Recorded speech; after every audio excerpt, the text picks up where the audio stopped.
So Jesus is the truth and Allah is the Father. ስለዚህ ኢየሱስ እውነት ነው፣ አላህ ደግሞ አባት ነው። የእስልምና ሊቃውንት በዚህ ጉዳይ ላይ ምን ያስባሉ? እንግዲህ እንደ ማንኛውም የእስልምና ጉዳይ በተለያዩ ሰዎችና ድረገጾች የተለያዩ መልሶችን ማግኘት ትችላላችሁ። ነገር ግን ተውሂድን የሚከላከሉ የእስልምና ሊቃውንት በዚህ ጉዳይ ላይ በጣም ግልጽ ናቸው። አንድን ሰው እውነተኛ ማለት ወይም እውነትን ይናገራል ማለት ትችላላችሁ።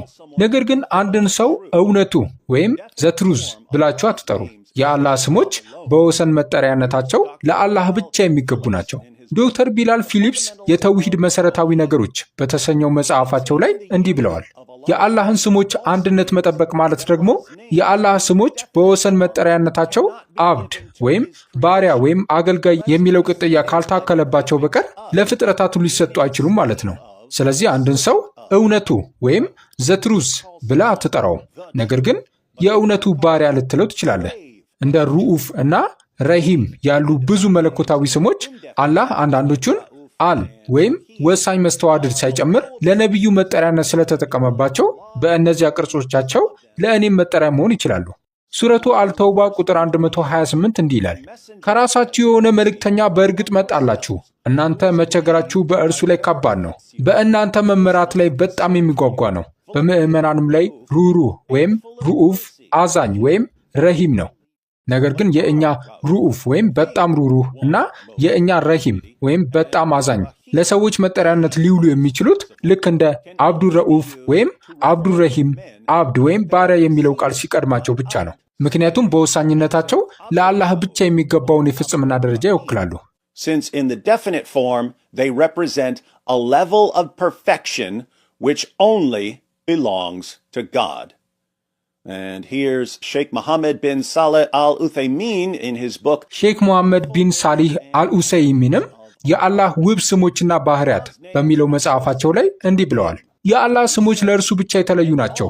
አላህም እንዲህ ብሏል፣ ለአላህም መልካም ስሞች አሉት፣ በእርሱም ጥሩት። ቁርአን ምዕራፍ 7 ቁጥር 180። ደግሞም እንዲህ ብሏል፣ አላህ ከእርሱ በቀር ሌላ አምላክ የለም፣ ለእርሱም መልካም ስሞች አሉት። ቁርአን ምዕራፍ ቁጥር 8። እንዲሁም ለእርሱ መልካም ስሞች አሉት፣ በሰማያትና በምድር ያለው ሁሉ ለእርሱ ያሞግሳል ብሏል። ቁርአን ምዕራፍ 59 ቁጥር 24። ስለዚህ በሰማያትና በምድር ያሉ ሁሉ እርሱን ብቻ እንደሚያመልኩና እንደሚያወድሱ ሁሉ የአላህ ውብ ስሞችም ለእርሱ ብቻ የተለዩ ናቸው። ሌላን ሰው ከእርሱ ስሞች በአንዱ መሰየም የእርሱን ስሞች እንደመካድ ይቆጠራል። So, Muslims aren't supposed to apply the names of Allah to created beings. ስለዚህ ሙስሊሞች የአላህን ስሞች ለፍጡራን መስጠት የለባቸውም። ነገር ግን ከአላህ 99 ስሞች አንዱ አልሐቅ ወይም እውነቱ ነው። አሊዳዋ ደግሞ ኢየሱስ መንገድ፣ እውነትና ሕይወት መሆኑን ሙስሊሞች ይስማማሉ ይላል። ይህ ማለት ሙስሊሞች ኢየሱስ አላህ መሆኑን ይስማማሉ እንደማለት ነው። ነገር ግን በዚህ ብቻ አላበቃም። ምክንያቱም አሊ የሽርክ አውሎ ነፋስ አላህን አባት ብሎም ጠርቶታል። በአልኡሰይሚን መጽሐፍ ላይ ቀደም ብሎ እንዲህ እናነባለን፣ አላህን ራሱ ባልሰየመበት ስም መሰየም ልክ ክርስቲያኖች አባት እንደሚሉት ወይም ፈላስፎች በጽንፈ ዓለም ውስጥ እንዳለ ንቁ ኃይል እንደሚጠሩት ስህተት ነው። የአላህ ስሞች በቁርአንና በሱና በተቀመጡት ላይ ብቻ የተገደቡ ናቸው። ስለዚህ አላህን ራሱ ባልሰየመበት ስም መሰየም የእርሱን ስሞች እንደመካድ ይቆጠራል። Did you catch that? If you use a name for Allah that he hasn't given to himself, as when Christians call God Father, you're denying Allah's names. ልባላችሁ አላህን ራሱ ባልሰየመበት ስም ከጠራችሁት ልክ ክርስቲያኖች አባት እንደሚሉት የአላህን ስሞች እየካዳችሁ ነው። እንዴት? አላህ ስሞቹን አስቀድሞ ነግሯችኋል። እናንተ ግን የፈለጋችሁትን ስም ትጠቀማላችሁ። ይህ ማለት ለስሞቹ ግድ የላችሁም ማለት ነው።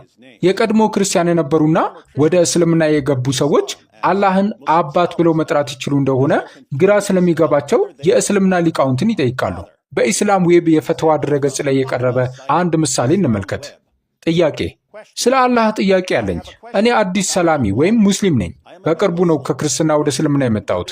አንዳንዴ ግራ የሚገባኝን ነገር ለመረዳት እየሞከርኩ ነው። እኛ የአላህ የሥጋ ልጆች እንዳልሆንን አውቃለሁ። ነገር ግን እሱን መንፈሳዊ አባታችን ብለን መጥራት ስህተት ነው? በእስልምና ቤተሰባችን ውስጥ እርስ በርሳችን ወንድምና እህት እንባባላለን። ምድራዊ ወንድሞችና እህቶች አባት እንዳላቸው ሁሉ መንፈሳዊ ወንድሞችና እህቶች አላህን አባት ሊሉት አይችሉም?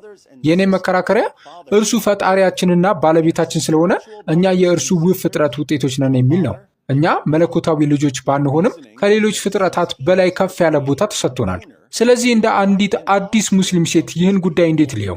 አላህን እንደ አባቴ እኔንም እንደ አንዱ መንፈሳዊ ልጁ ማሰቤ ስህተት ከሆነ ባለማወቅ ለፈጸምኩት እንዲህ ያለ ኃጢአት እንዴት ይቅርታ ማግኘት እችላለሁ? ፈትዋ ምስጋና ሁሉ ለዓለማት ጌታ ለሆነው ለአላህ ይሁን። ከአላህ በቀር ሌላ አምላክ እንደሌለና መሐመድም የልዑል አላህ ባሪያና መልእክተኛ መሆናቸውን መሰክራለሁ። በመጀመሪያ እስልምናን በመቀበልሽ እንኳን ደስ አለሽ። አላህም እስከምትገናኚው ቀን ድረስ በዚህ ሃይማኖት ላይ እንዲያጸናሽ እንለምነዋለን። በተጨማሪም በሃይማኖታዊ ዕውቀት እንዲባርክሽ እንለምነዋለን። አላህን አባት ወይም መንፈሳዊ አባት ብሎ መጥራትን በተመለከተ በብዙ ምክንያቶች ይህ የማይፈቀድ ወይም ተቀባይነት የሌለው ተግባር ነው። የአላህ ስሞችና ባህሪያት በቁርአን ወይም በሐዲስ በተጠቀሱት ላይ ብቻ የተገደቡ ናቸው።